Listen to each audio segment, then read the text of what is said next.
Hello there, Patricia here, and today we are going to be talking about how self care can sometimes mean not actually caring at all or not having to care at all. I know that sounds really bad, right? It's okay. I promise you it'll be okay. Just stick with me here. Before we jump right in, please remember to hit the like and thumbs up button so that this content can be pushed out to other people who are like you, maybe looking for some support in their personal and professional growth and development and need to learn how to celebrate themselves in all the ways and do all the things. And that's what we're here for in this part of the internet world. So here's the thing it, I always have to say that self care is not selfish, and there are parts of it that actually are. And that sounds like like it's contradictory, but it's really one of those places and times where two things can be true at the same time. Because a lot of times when people are like, oh, you're being so, quote, selfish, if you uh, not just go do something for yourself, especially we as women, let's preface this. So it's not just about doing something for yourself, but it's what you do and how you do it. Now that's when it starts getting into this interpretation of whether or not something is considered selfish. So, for example, we're going to go with stereotypes. I'm just going to honor that, say that right up front. Someone might think that it's not selfish for a woman to go get her nails done or go get her hair done, because those are generally um, considered, quote, self-care things. Those are maintenance. Right? Those are maintenance things. Taking a regular massage may seem a little, quote, indulgent, so that might be something. However, when you look at who it's doing it and where, like, those things can change, because if you're more challenged financially at a moment, getting your hair and your nails done is absolutely an act of self care, because you probably have not been able to spend that money on yourself. It's been going towards bills or kids' expenses or helping with family, right? Versus someone who's not having that level of, it's truly is maintenance for them. Versus if it's something much more, quote, uh, costly. I will dare say we have wrongfully associated levels of care and self-care with how much money is attached to it. That's where I'm headed. And do things that are leaning towards or that provide some, care for yourself, cost money? Absolutely. And there are things that don't cost money, but they absolutely have a cost. And that's where people will definitely start associating the term selfishness with self care. What do I mean? Well, if a working mom says, you know what, I'm going to go over here and spend 30 minutes sitting by myself and watching the water go, someone might say, who does she think she is? She needs to get home and take care of her kids. What? Who are you to judge the fact that someone needs to take 30 minutes out of their day to just sit, right? Um, Time, energy, capacity, resources that are not necessarily financial in nature.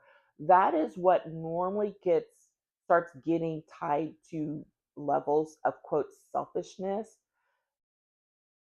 The money thing comes into it, but not so much, particularly for women.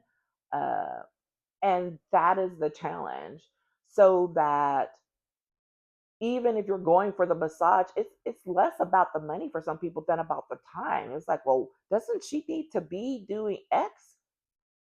Well, besides the fact that that's not any of your business, what if taking that time out is what this person needs in order to rebuild their energy, to recenter themselves so that they can go, and re-engage in the parts of life that may be really challenging. So that's the thing that gets that really thin line, fuzzy line, I will say. I think I'll call it fuzzy line between self-care and selfishness, because a lot of times the person who's trying to engage in some things that will care for themselves is doing it so that they can go back and provide support or effort or energy for someone else. Someone who's engaged in selfishness in the true meaning of the word, they don't care about other people. Selfishness is like, I'm doing this completely for me. I don't give a rat's tail about you, whatever, right? And I think it's important to make that distinction. And I may have spent more time than I need to on that, but I think it's an important distinction to make because women in particular get guilted on this. And since we talk about empowerment here on this here channel, it's important to recognize that you do not need to feel guilty about taking time out for yourself, because it is truly that old analogy that just does it still rings true. When you're on a plane and on a flight and the flight attendant says that if you're traveling with a small child or someone who's not capable of taking care of themselves, put your mask on first so that you can then help the other person in case of an emergency. So, same thing, only we're talking about this in our everyday regular lives. And in our everyday regular lives, women absolutely get guilted for taking time for themselves uh, when it appears to take away from someone or something else, when the reality is they need that time or you're not going to have them later. I have lived this. So I'm not talking about what I think, I'm talking about what I know, because that's how boundaries get crossed excessively, which leads to resentment and ultimately burnout from trying to do all the things that in all the ways for everyone else but yourself. So this is where I get to, sometimes in order to engage in proper self-care, you have to stop caring about some of the other things that are going on around you. And that sounds harsh and crazy, but it's true, right? And the thing is, letting go is hard, especially if things have often revolved around you taking care of everything, everybody, the input and the pulling here and there at work, at home. And letting go of those things at some point in time can just seem hard because you've been doing it and you're like, well, you know what? I got to do it. No one else knows how to do it. Problem number one. So sometimes letting go is the whole, you know what? Here's a little free fall moment. It doesn't have to be major. We're not talking about something where someone can get harmed as a result. But guess what? I think if there's not dinner cooked for that one night, it'll be okay. I use that as an example because I love to cook. And for me, more recently, that's literally one of the things I've had to let go of because I'm not used to doing it all the time. I love to do it. And it does take time. And do I need to do it as much as I've been doing it? Really? Right? All of my people are grown. I don't have little people in my house anymore. And I came to that realization. I'm like, well, no. The answer to that question is no. So pull back a little bit and make sure everybody has what they need. There's plenty of food there. Everyone is capable of prepping their own meal. And guess what I get? I get back time. for myself, to engage in my work, to take care of other projects that I need to take care of. And it is amazing at how freeing that is. And I was a little torn because I love to cook. And there's a time when cooking becomes a chore. It's not just for pleasure. It's a thing that has to be done so that everyone can eat. Except that the fact is, I no longer have to do it in order for it to be accomplished. So I still do the things that help it to, come to pass, right? Meal planning, grocery shopping, making sure everyone has what they need or that it's on the list. And then once it comes in, it's all here. You all work it out. And I'm being a little bit flippant, but I'm being very serious. And it's the question of where those points are in your life. Now, if you don't have kids, guess what? I'm sure there's still a point. There's still an area where you are doing things for other people that they've started to maybe take for granted, or that you've just decided, well, I've got to be the one. You got to engage in some reflection, some deep reflection, and decide, do you really need to be the one, or is it time for you to let go? If you have littles, so maybe you do have kids, you have little people, where are you ignoring support? Where are you not allowing them to learn some things for themselves? And could it be messy and what? Yes. And they could be learning some independence, getting some help from your partner or your spouse, other families. When another parent or family member says, "Hey, I would love to take the kids sometime." Guess what? This is the time to call them and let them do that. Because remember what I said, but specifically for women, the self care that we need to indulge in rarely involves spending money. It's spending time and effort and energy. This is why you see, a lot of times around Mother's Day, but where folks will be like, "Oh, well, you're gonna take her out for a big dinner and all this stuff." And for some mothers, yes, that's the things like I don't want to have to cook and do the thing. But I love it when I see that what's happening is the family, the spouse, other family members, whoever, they are literally taking kids away so that mom can enjoy her house alone without having to care for other people. And seeing women who are like, that's really what I do. I just want to be in my house without having to take care of errands and chores and all of that. They're not even trying to get away. That's the money spending thing. It's like, can you do that? Yeah, go, spend the money on a hotel room for a weekend. They're like, I don't even want that. I just want to be able to be in my house in peace with some quiet for a moment, indulging in whatever I want to eat and, drink and whatever, and just be there. That's what it's about, right? It's not always about the money that's spent, it's about the time, the energy, and the effort.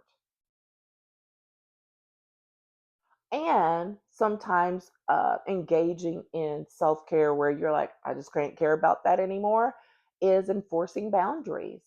Man, that boundaries thing, oh wow, that is a really, really powerful lesson, tool, experience. When you start enforcing boundaries, telling people no, answering with a, I'll get back to you, but sometimes just a straight up, no, sorry, I'm not available for that. Or, hey, I appreciate you wanting to do X, but this is what I really need. It is such a powerful tool. And it's very empowering to know that you don't have to keep giving to exhaustion, giving to excess in order to move forward. As a matter of fact, Giving to the point of exhaustion and excess will actually take you out more than it will help you, because it will wear out your energy, definitely wear out your capacity to do other things, and there you are, still obligated. So I will definitely say, and I'll have to check. I feel like I've talked about that point before, but it is definitely one of those things I know that I worked on over the course of a couple of years because of health reasons. Like, you can do it to the point where you have to take care of it in order to physically take care of yourself. And I don't wish that on anyone, right? I don't want you to be forced into doing it. But that said, part of that managing my own personal care, health, nervous system regulation um, was literally closing the circle on who got my energy, closing the circle on my capacity to do things for other things and other people. And as much as I love doing volunteer work, that was one of the things that was taking way too much time and way too much of my energy, that was ultimately taking away from other personal projects that I wanted to engage in for both work and for myself privately. So I had to close those boundaries, especially where I wasn't feeling like what I was contributing was being appreciated, whatever. Like, those just made it way easier to cut those off, so that I now have a much smaller circle of where I give my time and my energy, and I'm managing it hawkishly.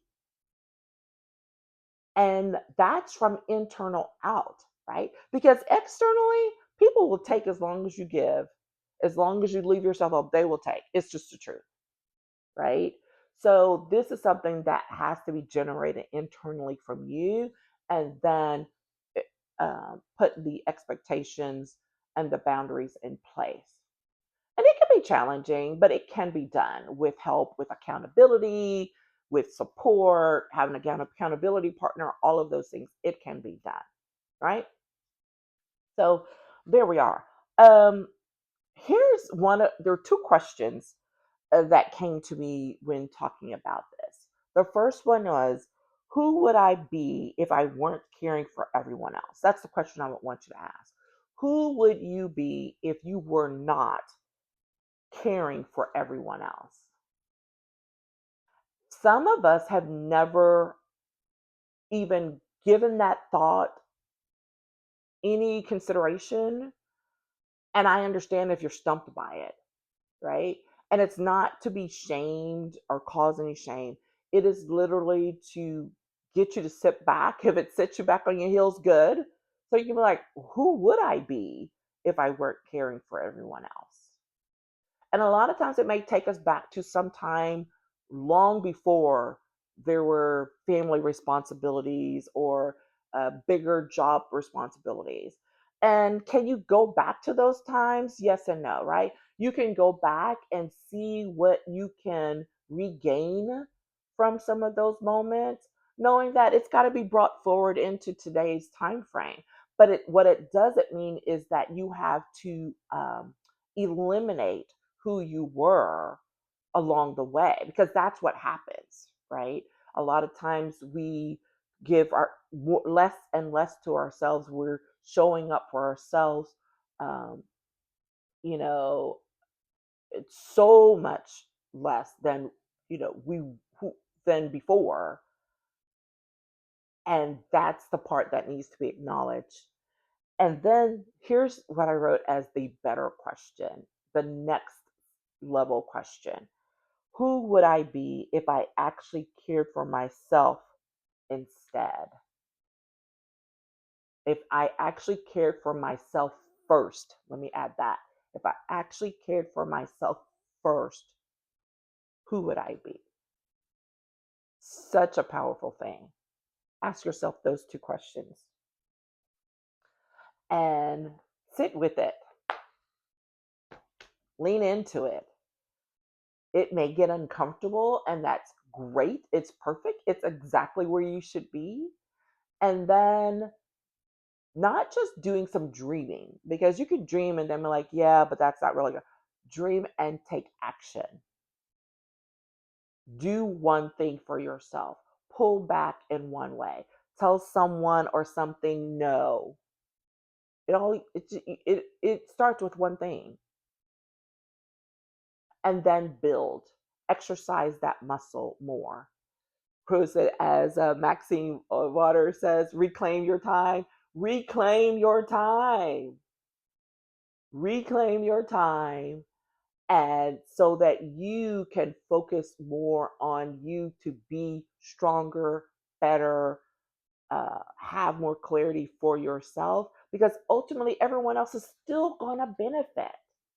Just don't give all that energy and time to everyone else first, because then you have nothing left for you. Okay? So there we are. I hope this has been helpful. I would love to hear from you down in the comments. If you're like, yes, this sounds great, but I may need some support to make all that happen, set up a consult, click the link that's in the notes, and schedule a consult to figure out what we can do. Or maybe I just need to be able to pick Patricia's brain and talk through some things, and we can schedule a strategy power hour. That's what those are for, and go from there. Okay. Meanwhile, I hope that you will take the time to celebrate you in at least one way this week, and remember to be empowered in all of your actions each and every day. All right, take care.